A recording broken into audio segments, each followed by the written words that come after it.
bergetar banget. Di sini, di ujung sawah ini, impian anak-anak terjepit oleh kenyataan pahit tentang perut yang lapar dan masa depan yang tak menentu. Mari kita saksikan sebuah potret tentang perjuangan, keegoisan yang tak sengaja, dan sebuah kesadaran melalui air mata.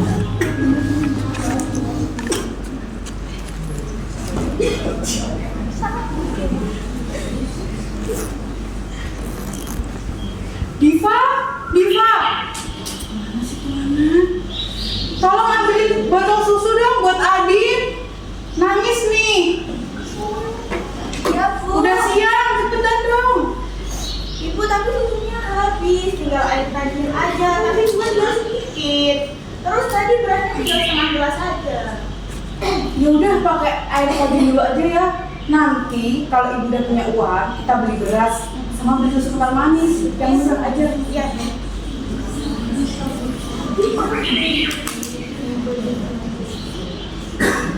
Ibu, iya Bu.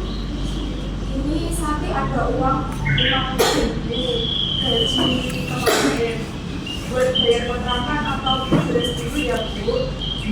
Nggak usah, buat kamu makan di tempat kerja aja. Ibu ada kok duit. Iya, Bu.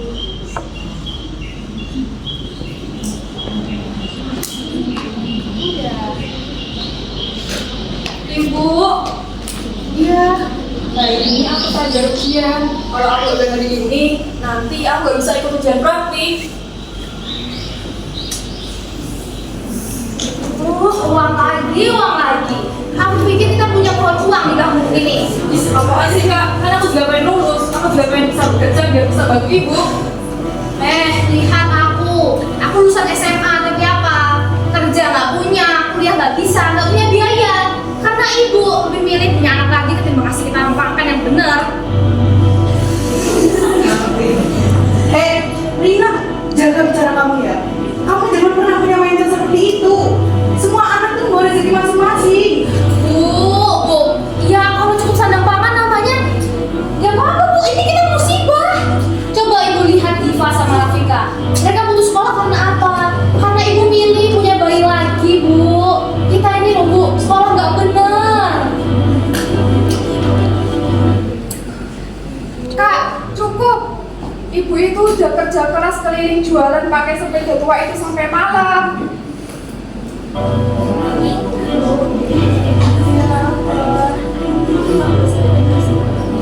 Ibu makan ya kita.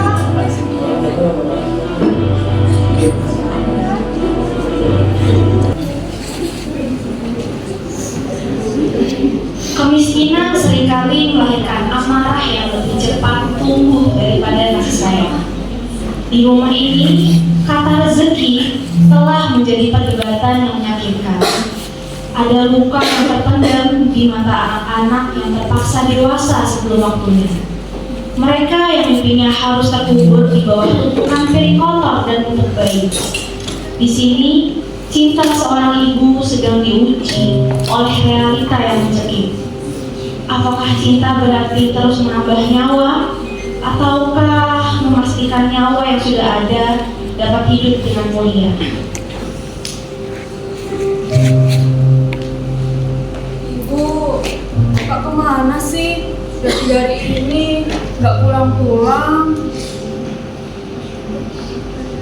Iya Bu, padahal terakhir bapak pulang, bapak sakit mabuk. Punya bapak kayak nggak punya bapak.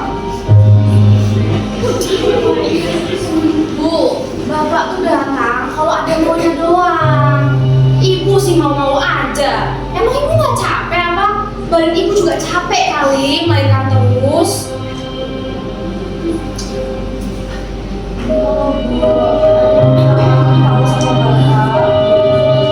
Udahlah semuanya. Biarlah bapak mau kemana.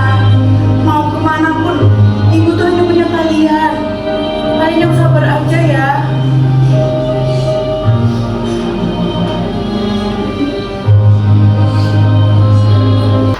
Di tengah keputusan yang sebuah ketukan pintu membawa sejecah cahaya. Bukan sekedar bantuan materi, tapi sebuah kesadaran yang telah lama terabaikan. Ibu Nisa hadir membawa pesan bahwa kesehatan reproduksi bukanlah hal yang tabu, melainkan benteng pertahanan terakhir sebuah keluarga. Sebab sebuah rumah tangga tanpa perencanaan hanyalah perahu yang siap karam diterjang badai kebutuhan.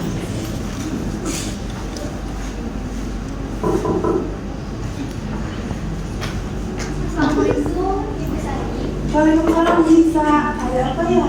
Maaf saya datang lebih pagi ya. Saya mau menanyakan soal kabar Adit. Sudah 12 ya di sini. Sudah apa ya?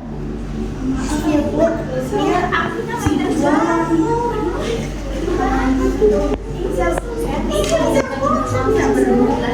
Saya mau bicara soal kesehatan. Tapi bisa saja saya KB Bu. KB itu kan bikin sakit.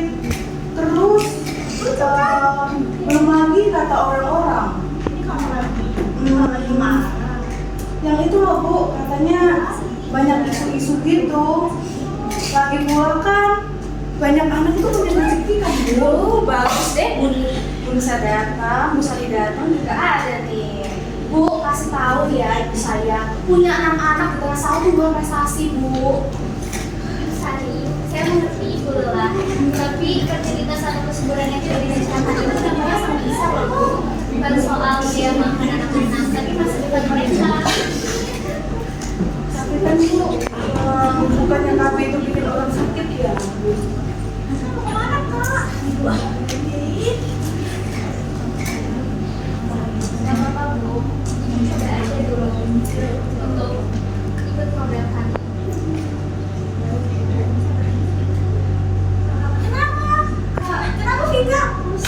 Vika, Ibu! Vika kenapa? Ya Vika, apa yang sudah aku lakukan? Vika, Vika kenapa? Vika, Coba bisa dulu ya. boleh bisa? Vika. Lalu kenyataan menghantam dengan sangat keras. Ketika tubuh kecil itu tumbang karena kelaparan, runtuh juga segala pembelaan kita. Kita sering lupa bahwa setiap anak yang lahir memiliki hak untuk sehat dan bertumbuh. Jarak kelahiran yang terlalu dekat bukan hanya mengalahkan raga sang ibu, tapi pelan-pelan merampas hak nutrisi dan masa depan anak-anaknya. Inilah harga yang harus dibayar dari sebuah ketidaktahuan seorang ibu. Maafin Ibu Vika. Kayaknya di pengurangan gizi dan kelelahan Bu, ini peringatan keras dari kita semua.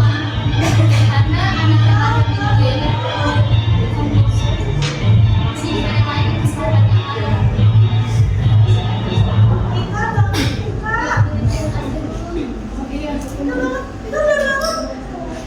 Minum dulu Vika.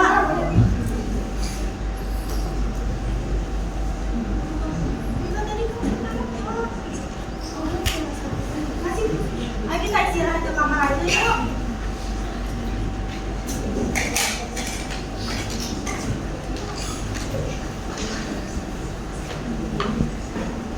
Nisa, maafkan saya Bu Nisa. Saya merasa egois karena saya anak-anak menjadi korbannya. Maafkan saya Bu Nisa. Belum terlambat untuk menanam kembali Bu. Ibu besok ikut saya ke puskesmas ya Bu. Kita akan pasang alat kontrasepsi yang aman. Gratis kok Bu. Ibu harus sehat supaya bisa mengurus anak-anak ibu dengan kuat. Baik Bu, terima kasih Bu Nisa.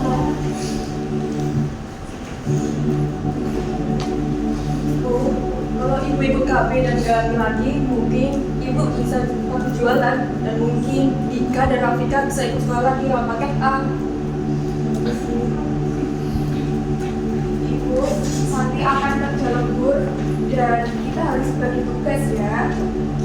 Jaga kesehatan dan jangan banyak pikiran lagi. Iya Bu.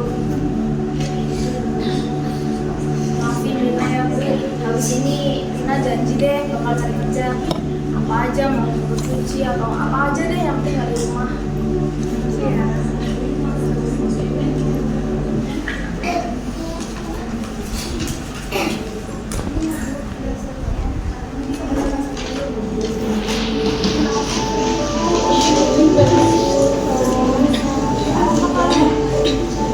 Penyesalan memang selalu datang di akhir. Namun, pintu perbaikan selalu terbuka bagi mereka yang mau belajar. Keluarga Ibu Sari kini memahami bahwa membatasi bukan berarti membenci, dan merencanakan bukan berarti menolak takdir. Alat kontrasepsi bukanlah penghalang rezeki, melainkan alat untuk menata masa depan agar setiap anak yang lahir tak lagi harus memikul beban kemiskinan yang sama. Perencanaan bukan berarti menolak rezeki Tuhan. Perencanaan adalah cara kita memuliakan titipannya. Karena setiap anak yang lahir di dunia berhak atas kesehatan, kasih sayang, dan pendidikan yang layak. Menjadi seorang ibu bukan hanya tentang melahirkan, tapi tanggung jawab untuk masa depannya. Cinta yang besar membutuhkan tanggung jawab yang besar pula. Karena pada akhirnya kualitas sebuah generasi tidak ditentukan dari berapa banyak jumlah mereka, melainkan dari seberapa besar peluang mereka untuk meraih dunia dengan sehat dan berpendidikan. Rencanakanlah masa depan, karena setiap napas yang lahir berhak untuk hidup yang layak. Gubuk di ujung sawah itu kini tak lagi hanya berisi keluh kesah. Kesadaran telah membuka pintu yang selama ini tertutup rapat. Ibu Sari memilih untuk berhenti menambah beban demi memberi ruang bagi anak-anaknya untuk tumbuh dan menggapai mimpi. Karena pada